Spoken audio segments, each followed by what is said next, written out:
السلام علیکم ورحمۃ اللہ تعالی وبرکاتہ۔ ناظرین حضرات، امید کرتا ہوں آپ حضرات میرے پیارے دوستو خیریت سے ہوں گے۔ آج کا بہترین سبق ہے ایک عبرت ناک عجیب و غریب حکایت صدقات اور ایصال ثواب کے ثبوت میں۔ ٹھیک ہے، ہم سبق شروع کرتے ہیں۔ بسم اللہ الرحمن الرحیم۔ عالم ربانی، عابد و زاہد، واعظ و ناصح، تابعی بزرگ حضرت صالح مری علیہ رحمہ و رضوان جامع مسجد کے ارادے سے شب جمعہ گھر سے نکلے تاکہ وہاں فجر کی نماز ادا کریں۔ راہ میں ایک مقبرہ کے پاس سے گزرے تو انہوں نے سوچا اگر طلوع فجر تک میں یہیں ٹھہر جاؤں تو بہتر ہو، لہٰذا مقبرے کے اندر چلے گئے اور کسی مناسب جگہ کا انتخاب کر کے 2 رکعت نماز پڑھی اور پھر کسی چیز سے پیٹ لگا کر بیٹھ گئے۔ اتنے میں ان کی آنکھ لگ گئی تو خواب میں دیکھا سب اہل قبور اپنی اپنی قبروں سے نکلے ہیں اور حلقے بنا بنا کر جگہ جگہ باہم بات چیت کر رہے ہیں۔ ناگہاں مجھے ایک نوجوان نظر آیا جس کے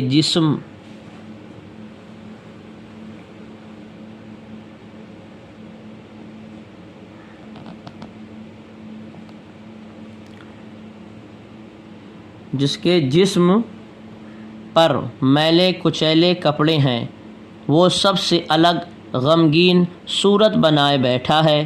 ابھی زیادہ دیر نہیں ہوئی تھی کہ ان کی طرف کچھ طبقات اترے جن میں لطیف لطیف چیزیں ہیں، رومالوں سے ڈھکے ہوئے ہیں۔ ان میں کا ایک ایک طباق ہر ایک کے پاس پہنچا اور وہ لوگ طباق لے کر اپنی اپنی قبروں میں چلے گئے۔ بس وہ نوجوان ہی سب سے آخر میں باقی رہ گیا، اس کے پاس کچھ نہیں آیا۔ وہ اپنی قبر میں جانے کے لیے غمگین اٹھا۔ میں نے اس سے کہا کہ اے بندہ خدا، میں تمہیں بہت غمگین دیکھ رہا ہوں، کیا بات ہے؟ اور یہ سب جو میں نے دیکھا کیا چیز ہے؟ اس نے کہا کہ اے صالح مری، کیا آپ نے وہ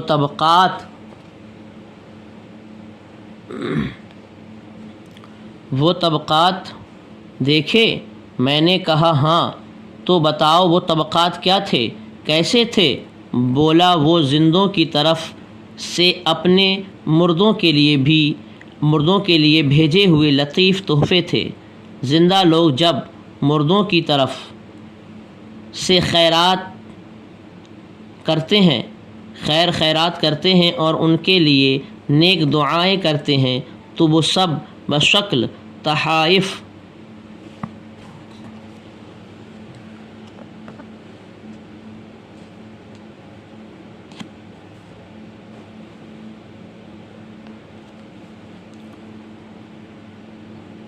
جمعہ کی رات میں مردوں کو مل جاتے ہیں، اور میں ایک سندھی شخص ہوں کہ اپنی بیوہ والدہ کے ساتھ حج کے ارادے سے نکل کے ادھر آیا تھا۔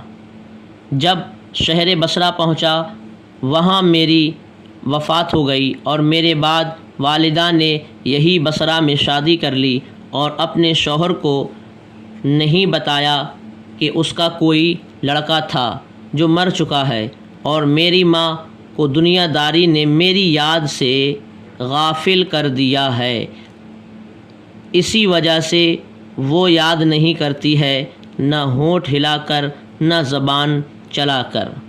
غمگین ہونا میرا حق ہے، کیونکہ میرے پیچھے پسماندگان میں میرا اور کوئی نہیں ہے جو مجھے یاد کرے۔ حضرت صالح مری نے پوچھا کہ تمہاری ماں کا گھر کہاں ہے؟ اس نے جگہ کا پتہ بتایا۔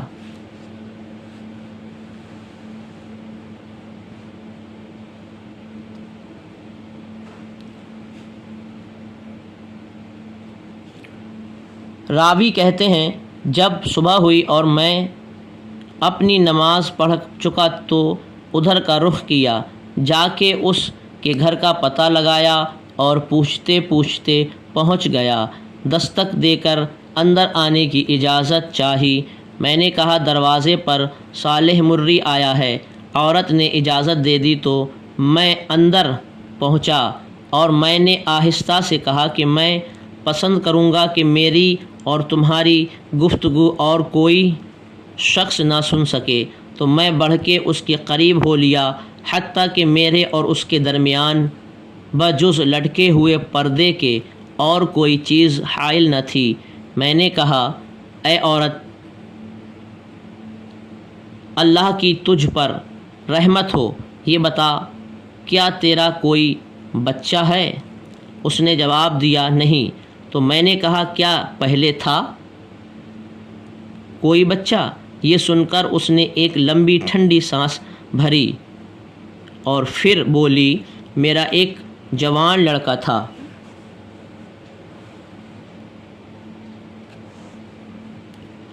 جو مر چکا ہے۔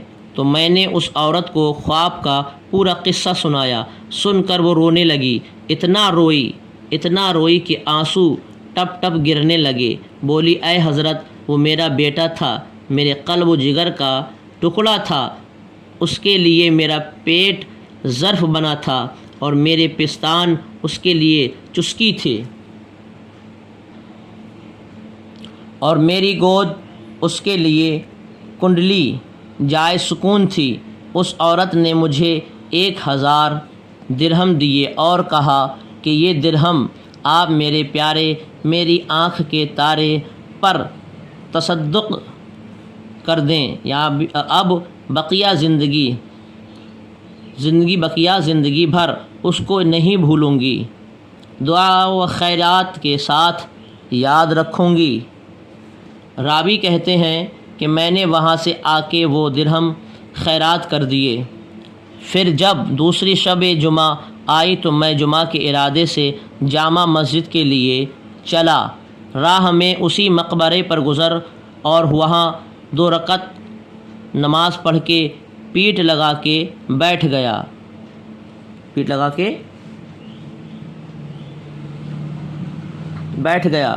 بیٹھے بیٹھے اونگھنے لگا۔ اسی اونگ میں کیا دیکھتا ہوں کہ کچھ مردے قبروں سے نکلے ہیں اور اچانک وہ نوجوان بھی نظر آیا جو آج صاف چٹے کپڑے پہنے ہوئے بہت شاداں ہے، مسرور ہے۔ پھر بڑھ کے میری طرف آیا، قریب آ کے مجھے بولا اے صالح مری، اللہ آپ کو میری طرف سے جزائے خیر عطا فرمائے، آپ کا بھیجا ہوا ہدیہ ہمیں موصول ہوا۔ میں نے پوچھا کیا آپ حضرات جمعہ پہچانتے ہیں؟ بولا ہاں پہچانتے ہیں، اور